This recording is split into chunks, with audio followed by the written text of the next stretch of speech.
I will call this meeting to order at 8:34 a.m. Also, Paul, I made you co-host. I may have to drop just to phone, um, just in case. So you may have to end the meeting for us.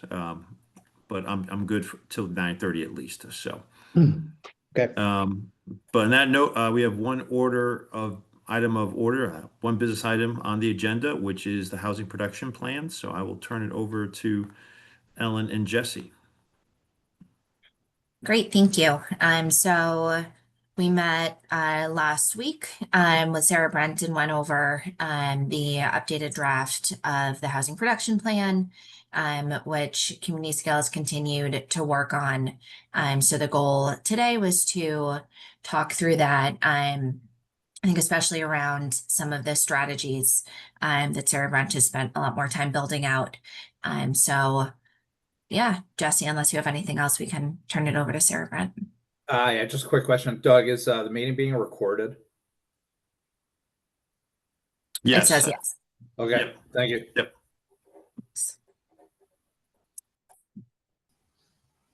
Great. All right. It looks like I don't have I can promote you. Hold on. capacity to share.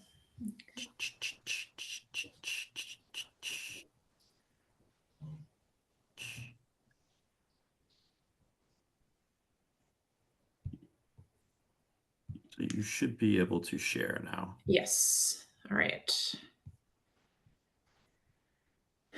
So there have been some changes to the front section of the housing needs assessment portion of the production plan, but I figure we can focus on the goals and the strategies. I think there should be a lot to talk about there, and we can come back to the housing needs assessment section if that works, given time.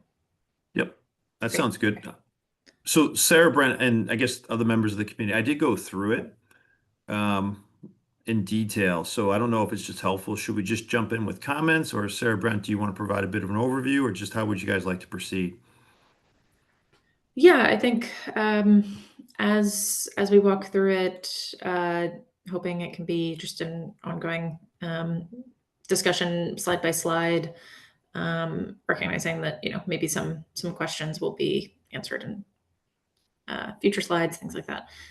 But I mean, just starting off, I think it'd be helpful to have a discussion about the goals. It would be, we recognize that typically the goal setting process is much more involved and robust with the community and much more of a process. Given our short timeline, we're really, building off of the processes that have already been completed related to the 2020 housing production plan and the 2021 master plan, which have some housing goals that really still seem to apply. So here I've tried to adapt some of them to the conversations that we've had and to a 2025 context. So I don't know if there are any sort of direct comments here, or if we should talk through them one by one. But it'd be helpful to have these together at some point in the near future so that we can start organizing our strategies around the goals and build out this matrix that indicates which strategies help Southborough with which goals. So I have a couple quick comments, maybe just to start, and people can jump in. The first was more actually on the previous page, just on page 19. Rather than listing out the previous HPP plan goals and the 2021 master plan goals, all I'm saying is I think it's a bit confusing because it's mixing goals from the last two plans. So I don't know if we actually need a slide on it or more just a reference that we looked at the goals. Just more of an out loud comment. Because I think it might just be confusing. People are starting to read those as those are actually the proposed goals, where maybe we just want to focus on page 20. That was just one comment.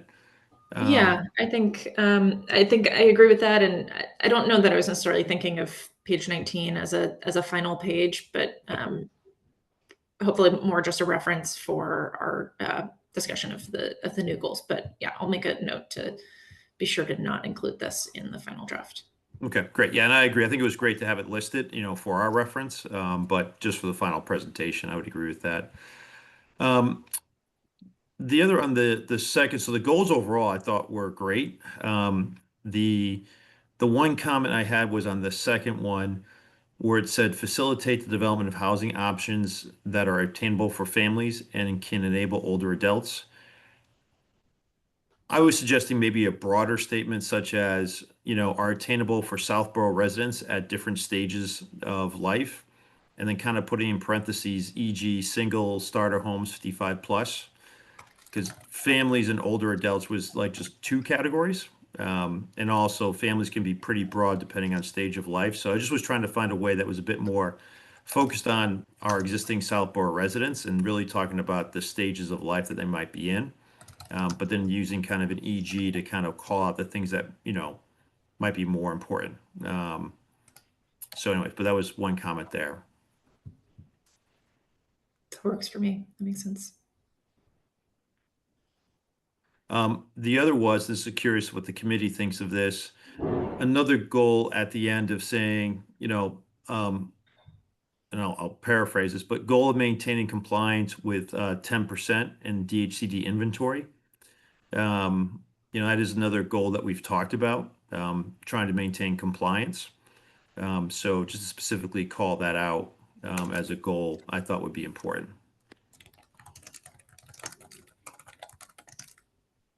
Yeah, that sounds good. Agreed.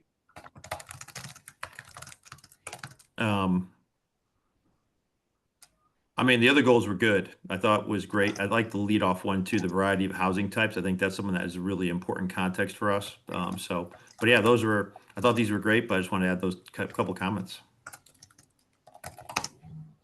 I have a question on one towards the bottom, preserving its stock of naturally occurring affordable housing. Mhm. What is naturally occurring affordable housing? Sure, we do get into that later in the strategies. It's units that are not set aside or subsidized as big A affordable, but due to the time that they were built, their size, their sort of relative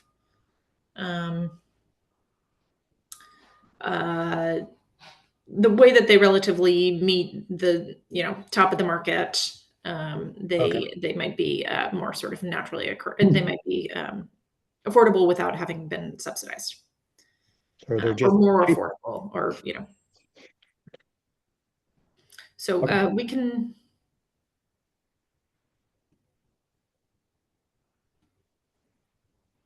we can scratch that section if that feels confusing, or No, if it's explained later, I don't know. Let's Yeah, leave this it. was one. Yeah, we talked with Sarah Brent a little bit about this last week, thinking about kind of turning what we've been thinking about with the potential habitat project into a broader strategy of, the units that are already here that are smaller and more affordable, kind of making sure they stay that way versus when eventually they do turn over, because in a lot of cases, these have been in the same family for a long time, that they, stay affordable as opposed to being torn down, and, rebuilt as something much larger and less affordable. So that was kind of the thinking around that strategy. Okay, thanks.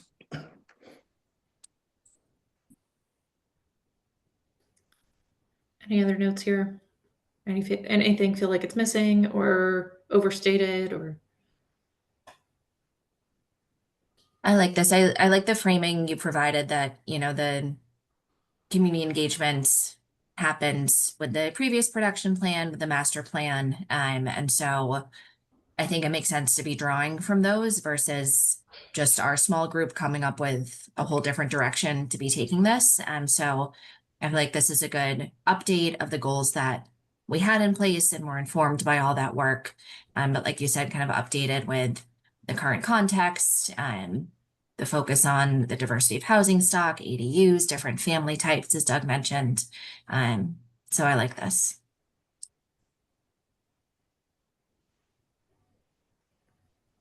Great.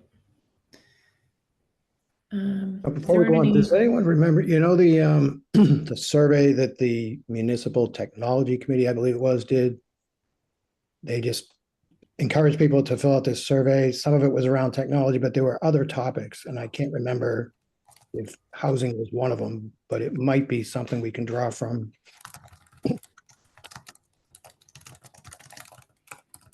Yeah, Well, I don't remember either. I know, like you said, they did.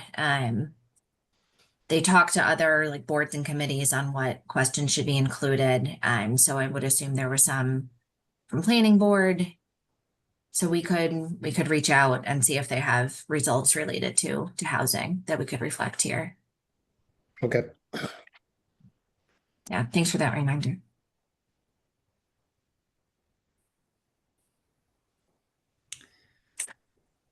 What would accessing that look like? So does anyone know anybody on the technology committee? If not, Yeah, we I can do. just I can send reach out someone. to the guy I know. And I think it's out there somewhere because I'm pretty sure it's done. So, but yeah, I'll Yeah. take that on. Thank you.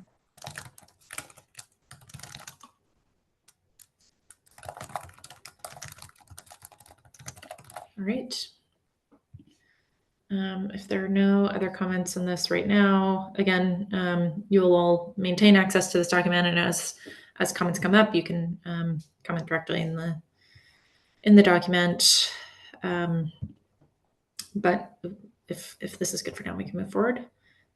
So, like I said, once these goals are filled out a little bit, I'll start to highlight which strategy, and also as we finalize the list of strategies to include, we can show how the two help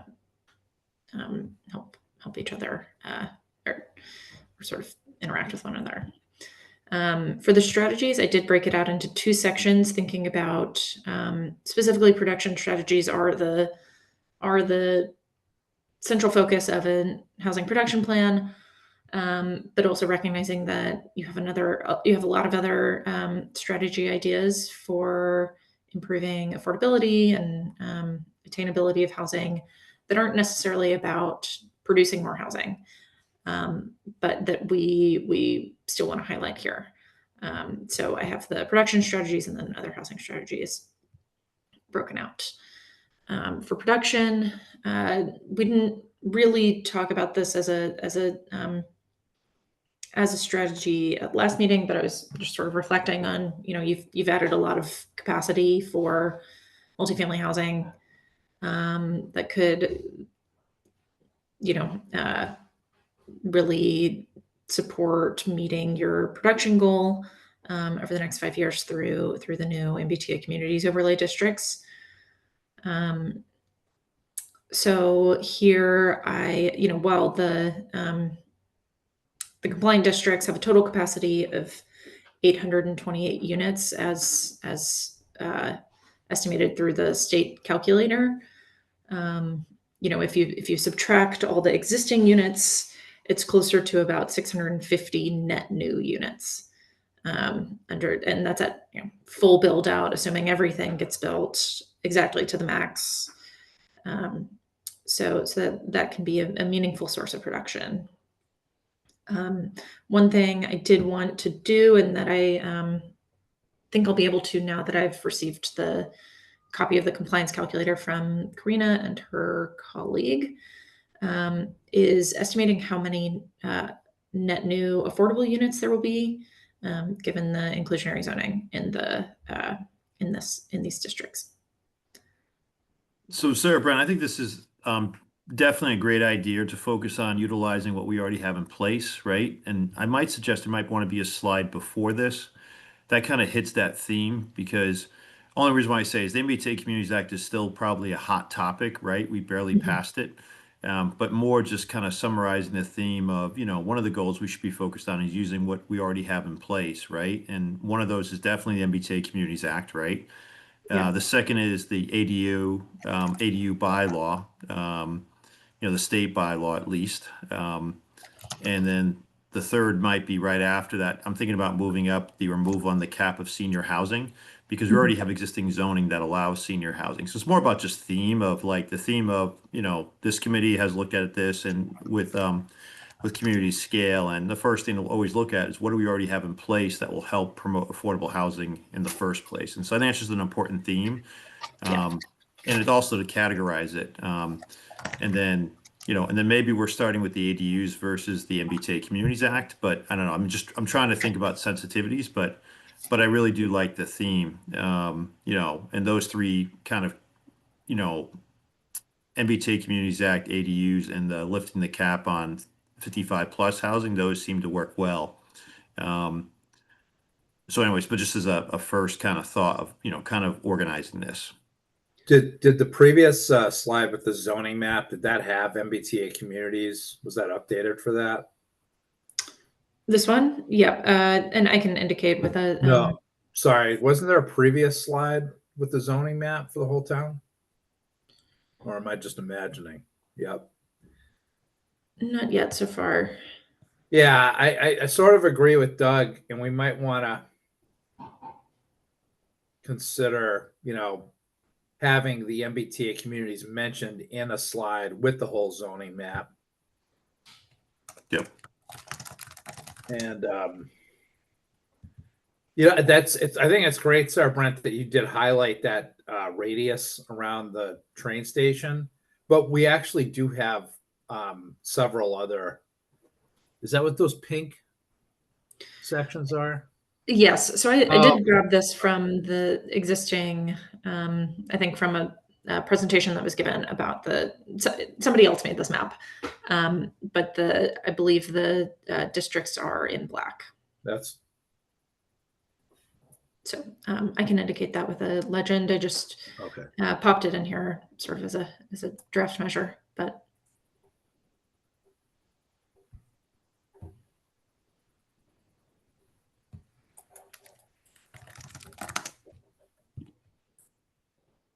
yeah, I think that's a good point to really highlight up front. There's already a lot going on here, including these city things, and we can sort of reorder if that makes sense. And then on the ADU slide, I think we already have a number of ADUs existing. Okay. I don't know, Jesse, where we get that information, but I think referencing that is important for people to understand too, that there are ADUs already in town. And it's part of the solution already. But that would be, I mean, I don't know how many there are, but it'd be good to know.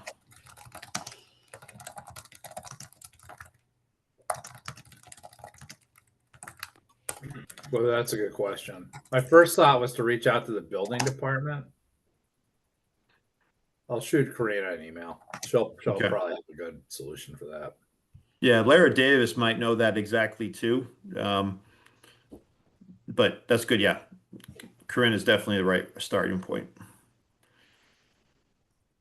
And then on the senior housing, this is a question probably more for Jesse or Paul or Ellen, but we do have a couple of, I would think, well-liked existing 55 plus communities in town. Now I'm asking that out loud because maybe we can put some of the images of those, right? Again, reminding people that they're already in town and some of them may be viewed favorably. But just to remind people that this has been successful, and I think popular too for those, residents of Southborough who have moved into them. Because again, it's the ability to downsize. And I think removing the cap, I think has been a discussion not just for this committee, but also the SHOP-C committee prior to this. But that might just help bring it into context too. So I know at least of a couple, but defer to others if there's specific examples that might be the best. Yeah, there's several, right? There's and there are different range of, I don't know what the word is, probably affordability. Because I mean, I'm thinking Colonial Gardens, right on 330, near the church, St. Anne's. Yep. That's I'm guessing by far the oldest. There's also a Parkerville and Southville, a small one there. Looks like duplexes. Yep. And I think there's also the one behind Dunkin' Donuts up on the big hill. Those are the ones Yeah. I'm familiar with that I Yeah. drive by. The one on Um, Mount Vickery. Yep. And there's another one off of, what the heck is it? There's Valley Road, and then that goes into something else. Middle Road? No, not Middle Road. And then there's the one up Calendar. If I'm not. That's the one I'm trying to think of. Yeah, Calendar or Calendar. Yeah, whatever. that's not like, those are more like middle high end, I think. They are, but it is 55 plus, isn't it? Yep. Yeah. And they don't like Boy Scouts selling stuff in there. I know that.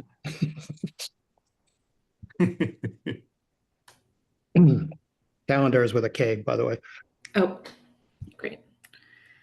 All right, so I will look for a photo. Yes, and I'll look for a photo of one of those to add here. I think that's a great idea.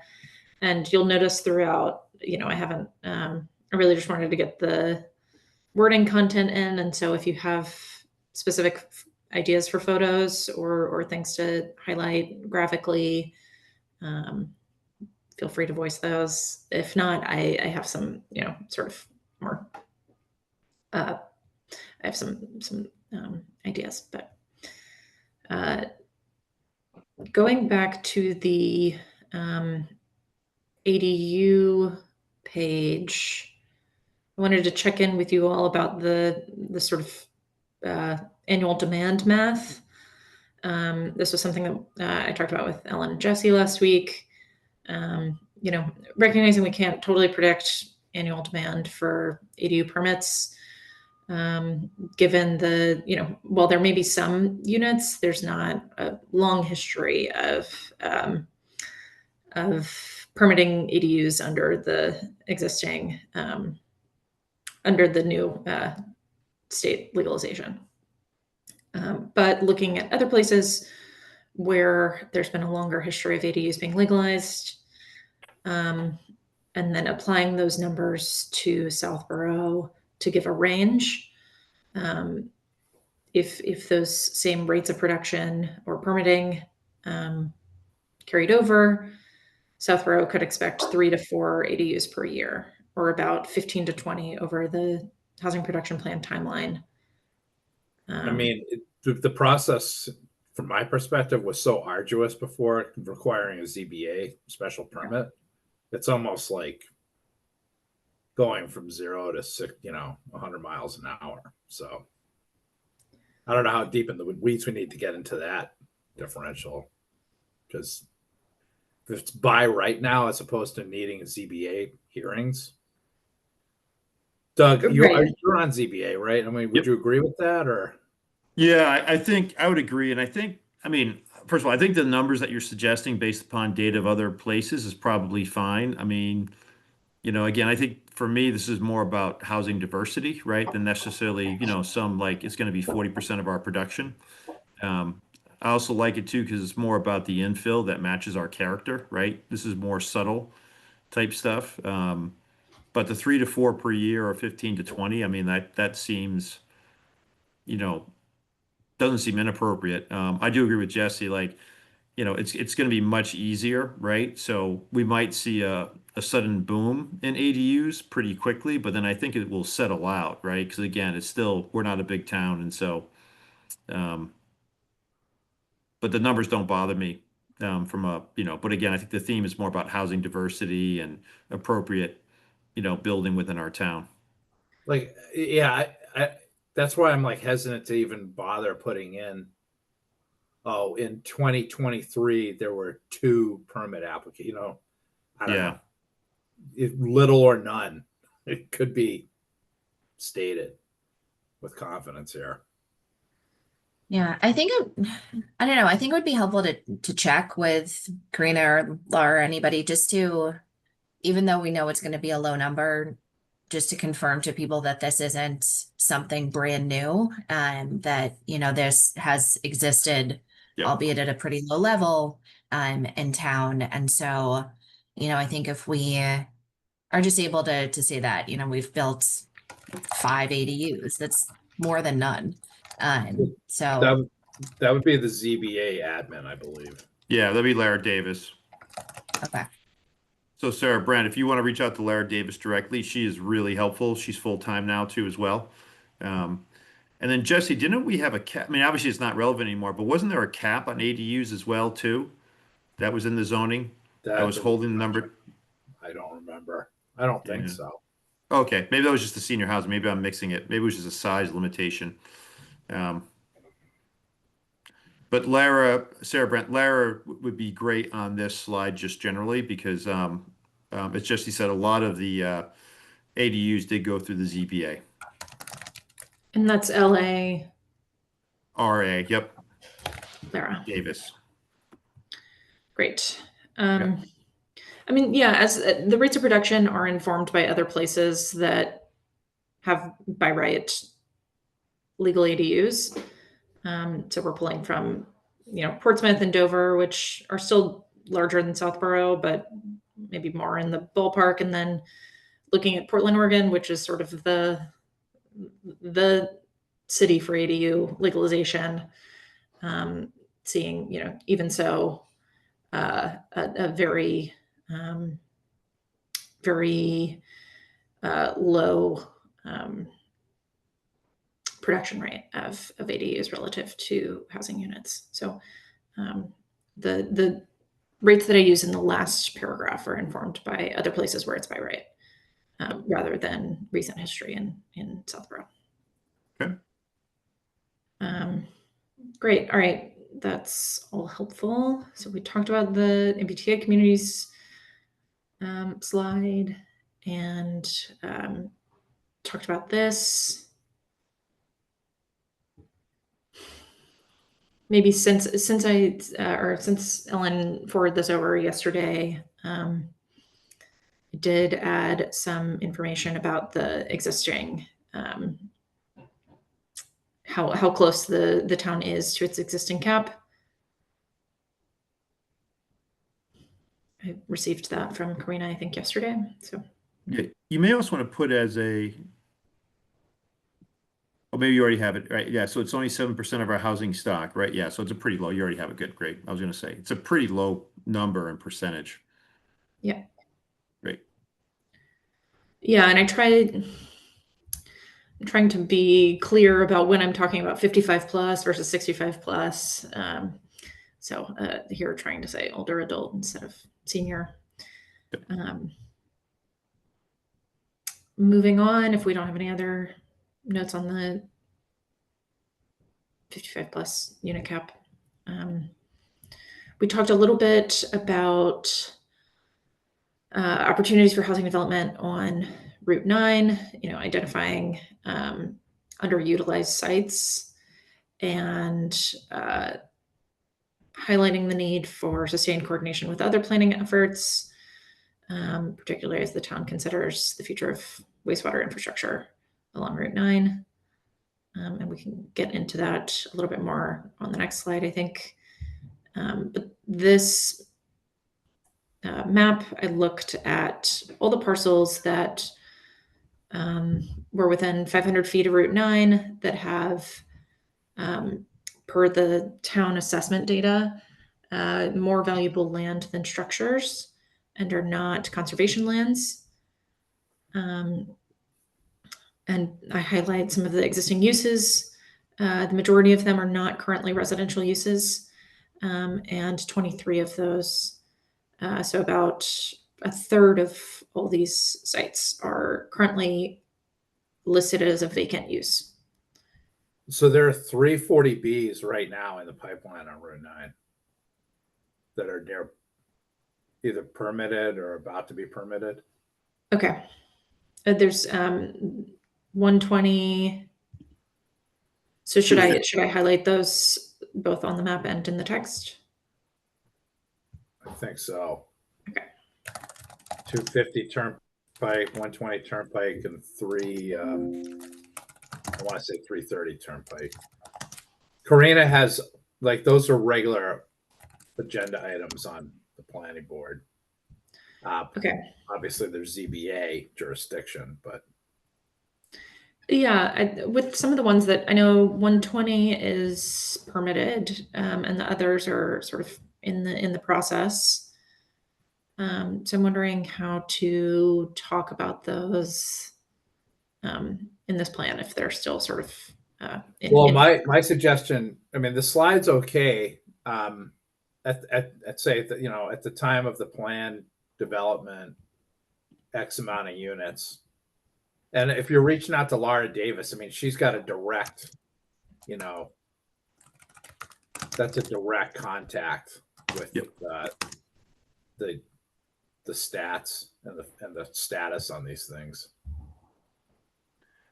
I do like also Jesse's comment of just, you know, having them located on this plan as well.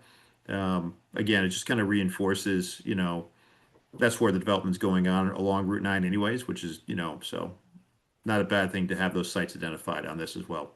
right. That's before we even do wastewater treatment. Yeah. I mean, if we actually got sewer, there would Yeah. be a housing boom. And I would say again, we talked about before, as opposed to the entire town, I like this more focused approach to along Route 9. I mean, this is where, you know, if we're going to have, you know, more housing or a bit more density of scale, this is kind of the right quarter. And I do agree with, you know, highlighting the town is spending significant effort now on the wastewater, potential wastewater connection along Route 9. So I just think there's two good themes that go here. So Great. All right, so I will highlight the 40Bs and give them some sort of, you know, status footnote, you know, as of June 2025. Here's where they stand. All right. Here, sort of more explicitly calling out the need to add wastewater capacity along Route 9. And I'll have to note to check with Al, not AI, for updates on the grant process. Yes, don't recommend AI, but do recommend Al. Al is definitely real intelligence, not artificial.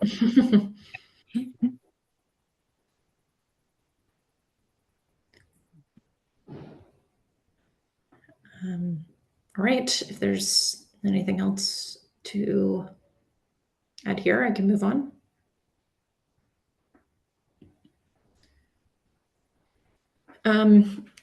This one we maybe gestured to last week, but was not something that we formally discussed. But recognizing that the inclusionary zoning only applies to the MBTA communities overlays, if you were to apply it to other parts of town, could support maintenance of the 40B South Harbor or Safe Harbor, and also, you know, help produce more affordable housing. My colleague Nels was thinking that if there are other spots of town where, and I would need to double check the existing zoning, where multifamily is allowable special permit or by right, then we should highlight those on a map here. So downtown district. Yeah. There is a stack about to be. Sorry, what was that? Oh, sorry, you go. Oh yeah, so there's a project across the street from Morrow's. I think it's 2 East Main Street with Peter Bemis. That's in the planning board. That's going to be multifamily housing. So downtown district, and then we do have provisions within flexible special permit for subdivisions to include duplexes. So this slide is, I'm not sure how I feel about this slide because MBTA communities is, you know, that's very significant. And we have downtown district, and we actually do have affordable housing townwide for, you know, flexible development options for developers.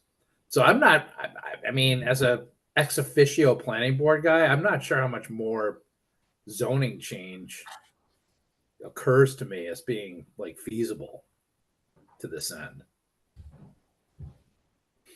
Just I would also add, so I have a lot of experience just in different towns through work. This obviously increases the cost of housing production too as well. And it may start at 10, but then it starts to get pushed to almost unattainable levels, right? Once you open up, the opportunity. Um, and this is more of a bigger zoning change, right? As opposed to, and again, some communities, not protect, but it has to be a certain number of units or over, right? So it's not like on smaller developments, like 4 or 5 units. It's at least 8, 10, or more number of units before it kicks in. Right. But I do agree with Jesse a little bit that, you know, this might be like, I don't know if it deserves an entire slide per se, right? But bring up the point, if there are other zones that do allow inclusionary zoning, that may want to just go up for, earlier, right? So if the downtown district or other flex, if there's other districts that already call for affordable housing, we should just reference those, again, using those as part of the strategy if they exist. But I have mixed feelings on this too as well, because I've seen this just, go in the wrong direction. But so I don't know if it deserves an entire slide, but I'll curious what the other committee members think. Yeah. What is Meeting House Road behind the old Red Barn? You know what I'm talking about? Yeah, Oh, yeah. yeah. the I think town- that's market rate condos, if I'm not mistaken. Is it? But it just looks different from a lot of other areas in town. It's much Yeah. denser. Well, So, but True. I think you might be right. I think there might be some affordable units in there too as well, like a small I bet there percentage. are. Yeah, I don't think it's all market rate. I mean, most of it is market rate, but I'm almost positive a couple families there are under affordable housing guidelines. But when I say that, that's not like confirmed on paper, but that might be a good one, again, to find out about. Yeah, I'd be interested in what the zoning there is, because to me, that's a pretty good model for other areas where you could, doesn't have to all be affordable, but it would still, just by their nature, because there's not as much lot there, I would think it would be a lot less expensive than most places in town. Wow. That was permitted a while ago. That's a good question. Yeah, it's certainly. That's telling me that's residence A. We're trying to find a zoning map. Yeah, I mean, to everyone's point, the economic feasibility of inclusionary zoning at current levels or increased is certainly a big question. Something that we've been coming up against in some of the MBTA communities zoning we've been doing elsewhere, even in markets like Malden. So, I tried to frame this as consider expanding. But I hear the point that maybe we just reference where existing affordability requirements beyond MBTA communities already exist, and maybe we don't need a full slide to suggest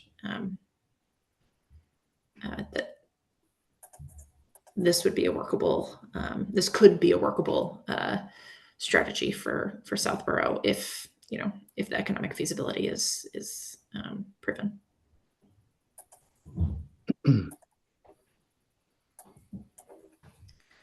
So, are we all aligned to remove this slide and instead I don't reference? know. I mean, I like the idea, but I your points that, we don't want to raise a lot of hackles, but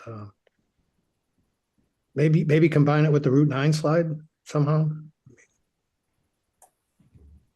Or it could be going back to the point, maybe it's also maybe first focused on, the existing zones that already have affordability provisions, right? And maybe you Yeah. move it up into the earlier section, and then as a last paragraph, say, for which would be definitely part of this committee, the HT to explore whether or not, the inclusion of affordable provisions, moderate affordable provisions under other existing zones should be considered, right? Or something like that. But then again, I think it's more reminding, first of all, that we already have some of these in other zones, right? And I think that's the important thing first. And I don't want to take it out as an option, but I just think it has such a strong presence right now. I don't think Yep. the HT is necessarily looking to suddenly, expand inclusionary zoning for all districts, right? Or something like that. I'm just trying to couch it a little bit, if that makes sense.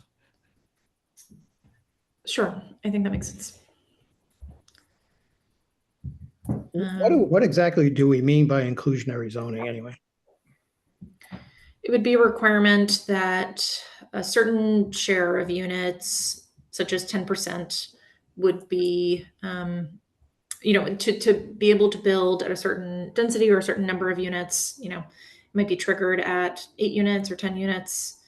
Once a proposed development is big enough, there's a requirement to set aside 10% of the units restricted to some affordability level. So in your MBTA communities overlay, it's 10% of all units are restricted to households earning 80% AMI or less. So it usually refers to housing that's, more dense than Correct. single-family homes. Yeah. And that's why, I'd be tempted to put in a photo of Meeting House Lane, because never hear anybody complain about that. It looks great, and Yeah, so Paul, that is in Residence B district. what does that mean? It's in the same, like, my house. That's Residence B. So technically that's like standard single family zoning. But in single family zoning, historically the code has allowed for flexible development. And so that's like, I think Doug said he thought that there was an affordable unit in there too. That's how you would get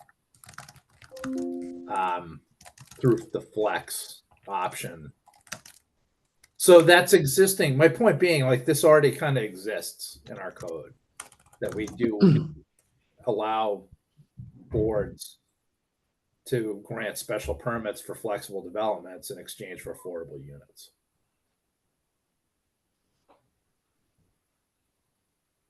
Okay. Well, I think we should highlight, because apparently people don't know it because we've never done it. no, I think I agree, Paul. I think we should definitely highlight the zones that have it. And I do think, as part of that, it could be sort of an explanation of, again, moving it up a little bit. This is already exists, right?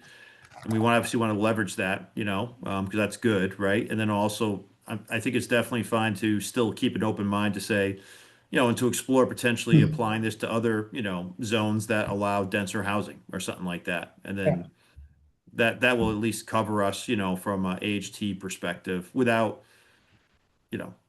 creating a lot of concerns that is some bigger zoning effort at this point, right? I think it's just, but it is a tool we should be looking at. Yeah, I think, Paul, as far as why there isn't more of it, it's just a question of buildable land opportunities. There's only so many subdivisions that come up and so many, opportunities for developers to do this stuff. Well, we're building, not a lot, but some single family homes, and I don't know how it all shakes out cost wise for a developer, but if you could build, I don't know, a dozen units like Meeting House Lane instead of like 2 single family houses, I would think that you could make money on that. I don't know. And from what I'm hearing you saying, Jesse, you could do that under our current zoning. Is that right? That's true. Yeah. I think I have some good direction with how to bring this up in how to organize this slide or this idea in the strategy section. So, any other thoughts on inclusionary, or should we? I think we beat that to death. All right, this one came up last week, looking at the reducing the 1 acre zoning. It's per my reading of the zoning, it only applies to district RA, where I found that 20% of all the lots within the RA zone are currently smaller than 1 acre. So reducing the minimum lot size there could facilitate production of some still, context friendly, but would open up more lots for for sort of low density development in the RA district.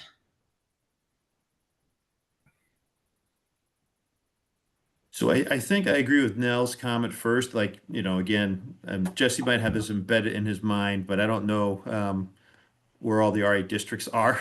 Yeah. So that would be helpful. But I also think my first knee-jerk reaction, this could be a very broad element, right? So I think we'd want to caveat a little bit where maybe it's more, in areas that are close to the T station or, or to Route 9 or to the downtown district, right? Because it could be a very broad area. And, I just want to make like the idea of reducing minimum lot size requirement in some select areas makes sense. I just want to make sure it doesn't, the town or, the citizens don't feel like it's some broad effort to, reduce lot size requirement. Like, I don't know, just that was my knee-jerk reaction. But Well, that's um, correct. That Res A is the biggest district, and yeah, most of the town is Residence A. yeah, So as far as like around the train station, that's Residence B. okay, Um, and we already have like a zoning district along Route 9 for business highway. But I see, if you want to look at an overlay district, see, we already have the downtown district though, yeah. that's within Res B. Um, This is a pretty big change, right? I'd be curious what other members think, but yeah, you my know, gut reaction was similar. yeah, it's one of the core districts, right? And feels like a heavy lift. I do think the idea of and maybe a different way of looking at it is maybe looking at minimum lot size requirements in certain districts that are close to transit or on Route 9. I mean, again, downtown has already been passed, but that make more sense. But like you said, I don't know, but seems a bit dangerous of a topic. Just very broad, very fundamental change, but I'll pause. Sarah Brent, what about instead of reducing lot size in Res A, expansion of Res B in some areas? Would that sort of accomplish the same thing? Yeah, I liked the framing just now that, maybe reconsidering the lot size in, particularly looking at this cluster of dots. The dots indicate lots currently in Res A that are smaller than 1 acre. So you see lots of clusters along what seem to be, between Turnpike Road and I-90. That's both close to Route 9 and closer to the train station. Maybe highlighting some of those opportunities to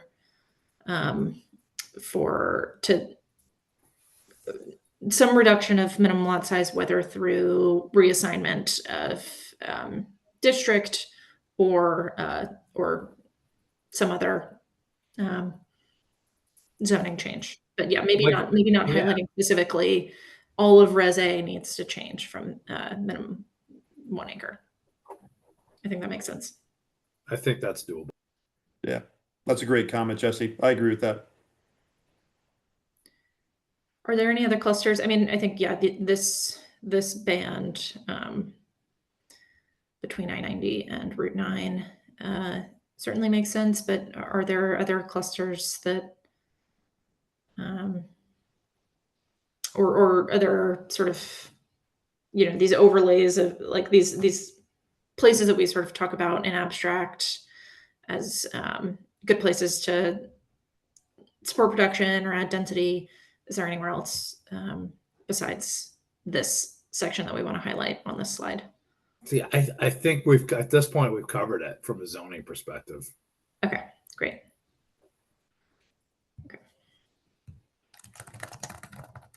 Okay, so not necessarily about changing RA requirements, more about right sizing zoning near transit and downtown through. Okay, that makes sense. All right, anything else here? Okay. This one was an early one, again, sort of referenced in my call last week with Ellen and Jesse. We talked about sort of early talks about a 40R district near the train station. Highlighted the parking lot parcel here. I can add a photo of that one. But was there anything in particular to that you wanted to achieve with the slide? See, I guess like yeah. again, What's we just passed like the MBTA community is within the half mile of the train Yeah. station, and that's by right multifamily housing. So like adding more flexibility could be a challenge. I know this is a focus of Al too, right? Particularly for, I think we have Mark Davis coming in, right, at our next meeting to talk about, his thoughts on the MBTA parking lot. I do agree with Jesse that, I mean, as for my perspective personally, I mean, I do think a 40-yard district near the train station makes sense. I think there's a little bit of rezoning overhang or hangover, for lack of a better word, going on in town. But Al, in fairness to him, he's not on this call. That might be Sarah Brent, something you want to follow up with him directly on potentially, or Al will be at our next meeting when you're here on the 24th, 25th. But I do think if we do it, it should be more focused on the south side of the tracks, which is really the MBTA parking lot or the McCarthy Pool site. Because I do think there's a sensitivity, because there was a lot of effort, as Jesse noted, going into the MBTA Communities Act that, resulted in very defined parcels, that were above the tracks on the north side. So, Doug, can we deviate from the agenda for 1 second? yep. Just about the next meeting. Mhm. June 24th and June 25th are both not good for me. Either of those days. Actually, neither is the 23rd. The morning of the 20th. I'm sorry to interject this now, but I have to go to a dentist appointment soon. So June 26th, is that doable for everybody? I think right now, Jesse, we're posted for the 24th at 6:30 p.m. Oh, it's 6:30 p.m. Okay. Yeah. Oh, I'm good. Sorry. Disregard. Apologize. Okay. Yep.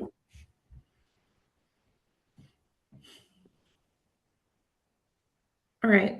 In terms of preparing this slide for next week, where do we want to take this? Yeah, it's hard because I feel like this one on our end is sort of half baked. Like we have this idea, we're having Mark come in to talk about it, but that's sort of the extent of, exploration that we've done. So I wonder if there's a way to frame it a little more abstractly around, there are these tools like 40R out there from the state that we can explore, make use of, without, I think, Doug, like you said, the idea of another big zoning change might be overwhelming for people. But just think about what tools are there and how we could potentially be using them. And Sarah, I agree with that, Ellen. And Sarah Brent, the other thing too, the last slide could be a compilation of several items, right? Additional ideas or exploration topics, right? So again, it's not one single weight. And that could also be where, again, we pull back in, addition of inclusionary housing to other zones or something, right? But it could be other tactics or strategies, because again, I think people will, if it's one full slide, people will think it's a pretty big focus of us, right? Or the town.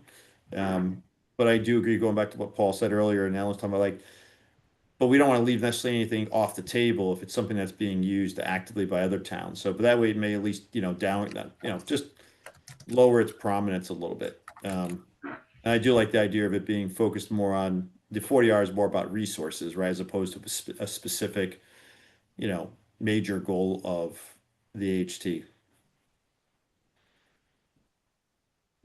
Okay, I think that makes sense. We do get into housing choice as a separate slide in the next section, but I like the idea of having a sort of additional ideas parking lot for other things that are, that that this plan is not, 100% endorsing, got to do this today, but more so things that just need further consideration. And Sarah Brent, one thing you can add too, just to the first bullet point of this slide is, for Southborough, the HT to look at other successful strategies and like there might be something we don't know about yet, but just a general theme of the town of Southborough is going to be looking at what other towns have successfully utilized, right? It's always going to be an exploration type thing, and I think that's an important theme that people are just aware of, that not meant to be static or this is the only thing we're thinking of. We're gonna, be, looking at what other best practices there are out there and what other resources are available.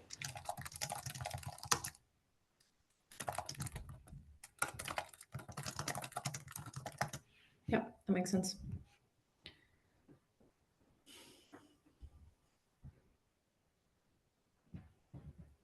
All right. And then getting into other housing strategies, again, these are not necessarily resulting in production of housing, but maybe preservation or attainability. We talked about this a little bit last week, the idea of preserving naturally occurring affordable housing. One, what's the scale of the opportunity?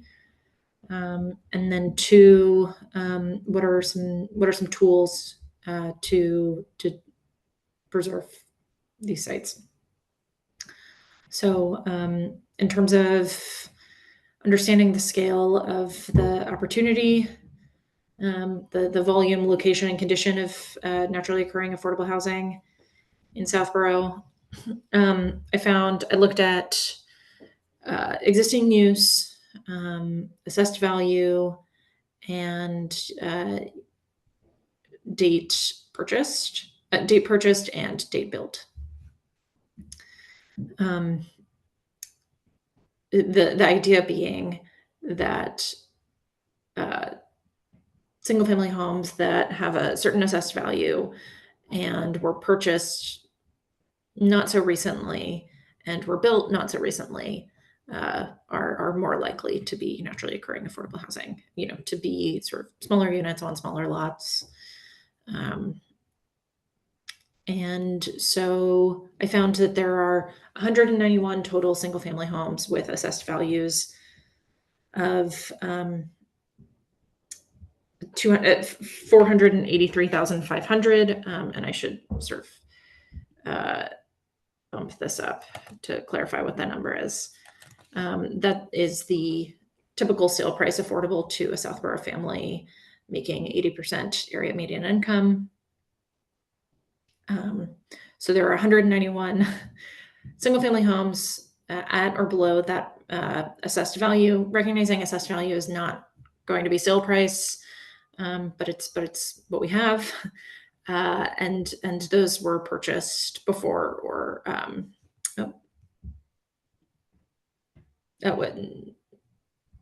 there is no limit on when those were purchased. I'm sorry. I just flipped around these sentences today, so there's a little bit of a cleanup to do. So of those 191 units, only 31 were last purchased at least 30 years ago and have that assessed value. Does the sort of overall volume of this opportunity surprise anyone? Are there any other data points to be looking at to understand it?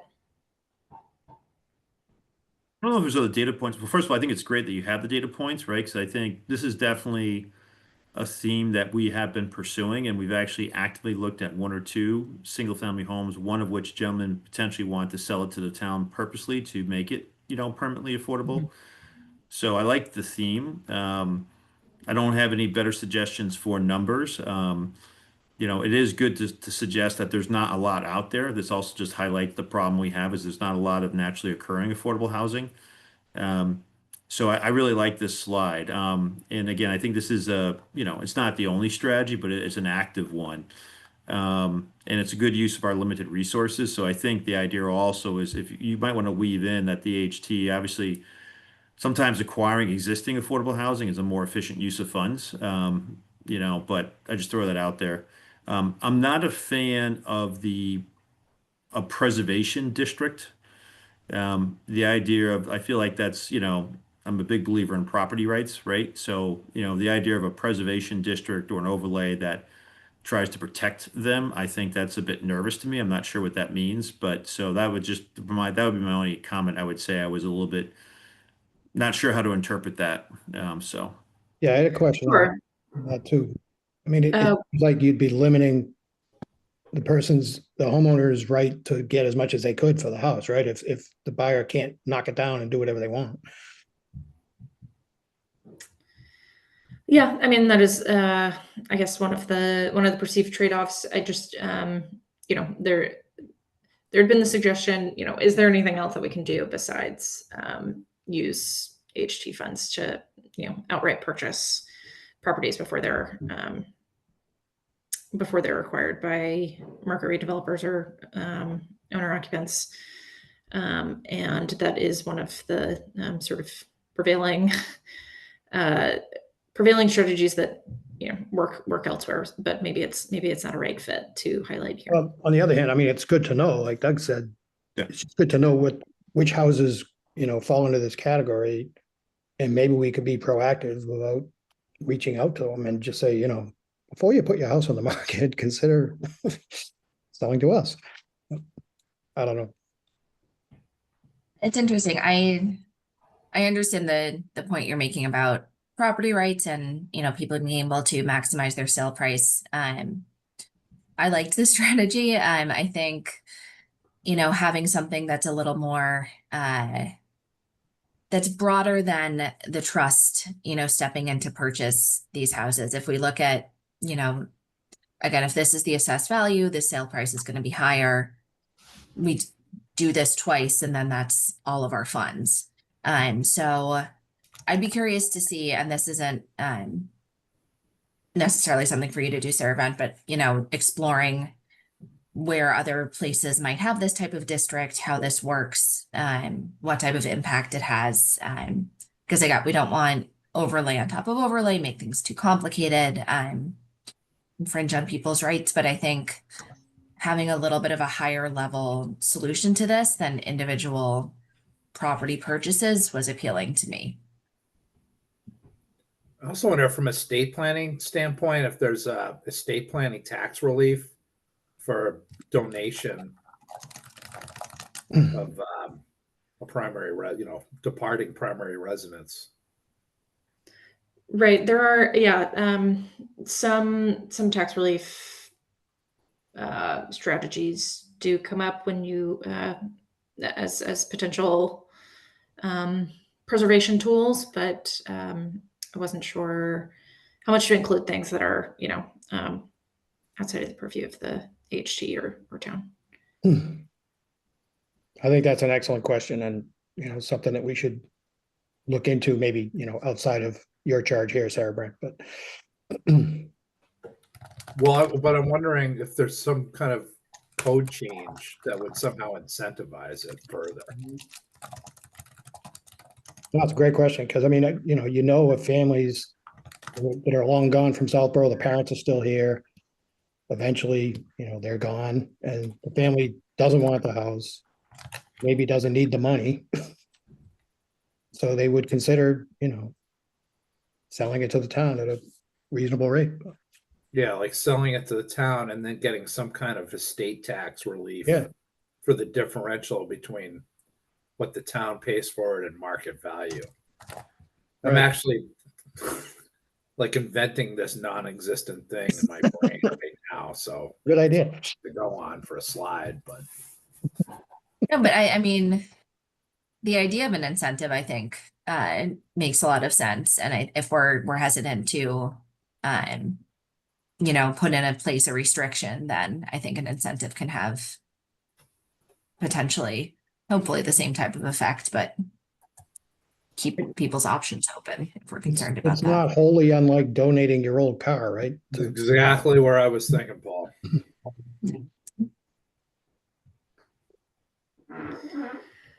Um, Guys, I have to drop off. I have a dentist appointment at 10 in Westboro. I have to go to. Sorry. Good luck, Jesse.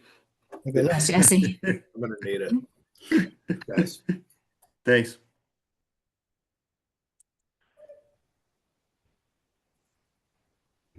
all right, so Go ahead. no, I can just keep moving forward unless there's any additional thoughts about this one. So potentially adding some examples of places that have added these sort of zoning restrictions, and then and maybe it's not an overlay, and sort of a traditional preservation district, but maybe it is, again considering right-sized underlying zoning as a sort of longer term goal for some of these smaller properties. This one is one that we talked about that I, still want to talk through with you all a little bit more. So, Sarah Brent, this is definitely a big item for Al. He's brought this up a couple times. Okay. I think this is not its own slide. I think it's again like an item under like multiple items as a strategy. I think we have limited funds personally, and I think our funds should be more focused on the production or preservation of affordable housing as opposed to rent subsidies. We just don't have a big budget, right? But I don't want to preclude it necessarily. But if you follow up with Al, it might be a good discussion because he's one that has brought this up to the HT before. But Paul, Ellen, I don't know what your thoughts are on this one. So Yeah, I agree with that. And I think, yeah, thank you for including these questions in here, Sarah Brent. I think that's kind of reflects a lot of the questions we've been asking ourselves of kind of how would we want this to work? Is it to make units more affordable or to get more affordable units? And I think there was, we've seen some kind of perception challenges with that as well in the community. So I think, yeah, if we can bring Alan to the conversation, but I like the idea of having this as kind of an additional parking lot strategy since we don't have a clear idea of what we would want this to look like, but it's something we're thinking about. the other way Alan mentioned it too was about, buying down a market rate unit. So it's not so much a rent subsidy, right? Because rent subsidies is like giving money, sounds like directly to renters. But Al had the idea of, again, let's say it was a Chapter 40B project and we wanted two extra affordable units that you could actually offer the developer a certain fixed sum of money and make them permanently affordable.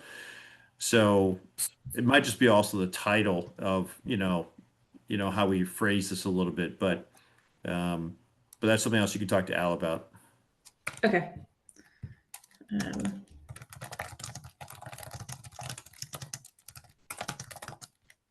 And then maybe a little bit further, another directly item to- within this too was, I think maybe we say it somewhere else, but just make it clear, but teaming up with affordable housing developers on appropriately scaled projects is definitely something that we're talking about and should be, considered. It's a great tool to leverage, other state and local or other state and federal resources combined with our funds, but that's definitely a theme the HT is pursuing, and we've already had one meeting with Habitat for Humanity.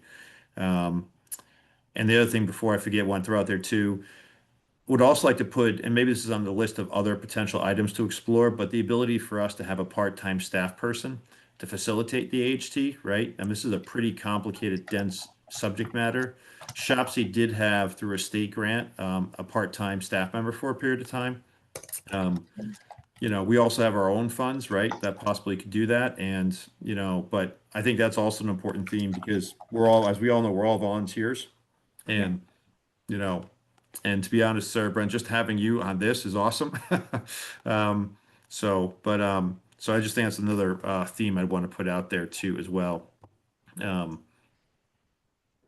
Sure, yeah, and I think that gets directly at one of our goals that, enhance local capacity to advocate for, plan, develop, and manage affordable housing. So we'll be able to check that box for that goal there. Great. All right, so those are other strategies to articulate maybe in the strategy idea parking lot. This was one that came up last week with Ellen and Jesse, starting to track the success of zoning and policy changes like the downtown district, understanding how much has been built since it was adopted. Similarly with MBTA communities, in 5 years, understanding how and to what degree has that new zoning been supporting production. And maybe this is just sort of teeing up the next housing production plan, but also outlining some data that would be helpful to gather in the interim. I'm definitely a big fan of tracking, and this is also another reason why we need someone to help us on a staff level. But I mean, I think that's definitely important. Okay. Yeah, and I think this aligns well with Doug, your suggestion to lay out upfront what we already have on the books. So just, it's great to be coming up with new ideas and additional ways we can tweak things, but we also have to understand what we have and if it's working and how it's working. So I think this is important. And I'm hopeful to start to tee up some of this with this housing production plan, but just working with Karina and others to get that data. So, and then finally, and maybe this one moves up somewhere in the hierarchy. But another thing that we talked about was, again, taking advantage of state programs that can, that are sort of oriented towards housing production and affordability, but really open up other opportunities for the town, becoming a housing choice community. I am realizing there should be more of a description of exactly what you commit to. Well, that was going to be my first question. What is a housing choice community? Yes, I should outline that here. And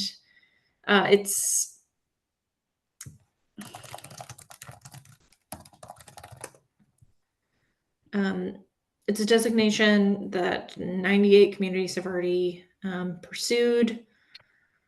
And I would need to confirm exactly what the commitment is. Yeah, so there are kind of a whole different list of kind of you're showing progress on like a number of affordable housing and generally housing strategies.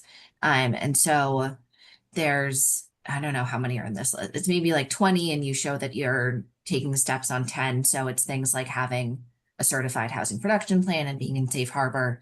And so then, like as Sarah Brent lays out, you are then opened up for additional consideration for things like lower interest loans. You got preference on a lot of state grants, housing related and non-housing related. So I know this came up on the wastewater study committee, that when you're putting in a one-stop grant, there's always a question about if you're a housing choice community. So I think this is something that I think Leah Emerson, our economic development coordinator, had talked about as well. So I think kind of getting an understanding of what strategies are we already pursuing and meeting, and then what else would we need to do. So I think this is the right framing of like consider becoming it. What would we need to do? Because it does definitely come with benefits. Yeah, I think that's a great point. Okay, so I will highlight that on this slide. But generally, in terms of what's already here, I tried to highlight some of the ways that other communities are funding projects, that really aren't, that are really tangentially related to housing production. Things like water line replacements, new drainage systems, zoning updates, more comprehensive downtown zoning updates, or reviews of entire zoning codes, things like that. Updating its comprehensive plan through the housing choice grant program that's only available to these communities. So So one And thing I I would like say, go sorry, sorry. Sorry, I was just going to say I like this list, and I know kind of infrastructure concerns are pretty big in town, and so highlighting especially those types of projects that this designation gets you additional support for helps make that point. mhm. Yeah, I was just going to add, and the tagline, just maybe expand it. Consider becoming a housing choice community to better leverage, state resources for infrastructure and housing or something like that. But just to otherwise, because no one knows what housing choice community is, but at least maybe get a little more of the theme right in the title would be helpful, I think.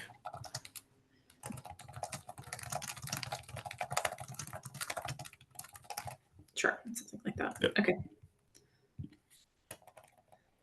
So I do have to jump as well, but I can turn it over to Paul and Ellen to continue. But Sarah Brent, just want to say thank you again. I think we talked about this last time, but this format and the content has been great. And honestly, and I appreciate the broad questions too as well, which I think has at least helped me personally, and I'm sure the committee has to really consider this. And obviously we're going at a fast speed. So again, I just appreciate all your work on this, and I just want to say thank you. Yeah, of course. I'm glad this is, shaping up in a helpful way. Doug, So just Doug, without you, we don't have a quorum anymore. So are we allowed to keep meeting, or how does that work? I do not know. Um, so I think what we can do is, I think, because there's less than three, we could probably adjourn the yeah, I think meeting. we should adjourn. Yep, and then Paul, you could stop recording. I just made you the host, because when I log off, I don't want to take everyone out. But then I think it just won't be a public meeting anymore. Anyways, but I will consider a motion to adjourn the meeting. So moved. Second. Second. All right, all in favor? Paul? Yes. Ellen? Yes. And Doug is a yes, so that adjourns the meeting. Again, great to see you, everyone. Apologies, I have to leave. I'm going to try to do this. Yeah, I can leave. Yep. So, Paul, you should be still good to go. So, thank you, guys. All right. Appreciate it. Thank you. All right, we're still here. Great. Well, we conveniently got to the last slide, so that worked out well. But in terms of turning this around for next week's meeting, I think most of these updates I can make in the next few days, and potentially send a draft for another round of review if that's valuable ahead of what day of the week is our meeting next week? I think it's Tuesday. Tuesday. Tuesday. Is there a final submission of materials ahead of Tuesday for it to be distributed, through some more formal venue? It has to be posted 48 hours, well, 2 business days, I think. But I don't know if all the materials have to be in. I don't think so. I think we I can do. don't think so. Yeah, we I can think do as that. long as if we post them after. So I think whenever you have them, Sarah Brent, you can let us know and we'll take a look. Okay, great. So I'll shoot for some time in the next few days, and y'all can take a review, and then we can. Then I guess I'll just plan to present them on the 24th. Sounds good. That's good. Yep. And I can help you connect with Lara. I took a couple notes, so I think there were a couple follow-up items and questions that we had. So I'll help with that. Great, thank you. Thanks. And Paul, you were going to reach out to Municipal Technology Committee. I think that was the other piece on our end. Perfect. Thank you. Awesome. All right. Thanks, everyone. Thanks, Sarah Brent. Sounds That like was a great. plan. All right. Yeah. Bye. Thank you. Okay. Take care. Bye-bye. Bye.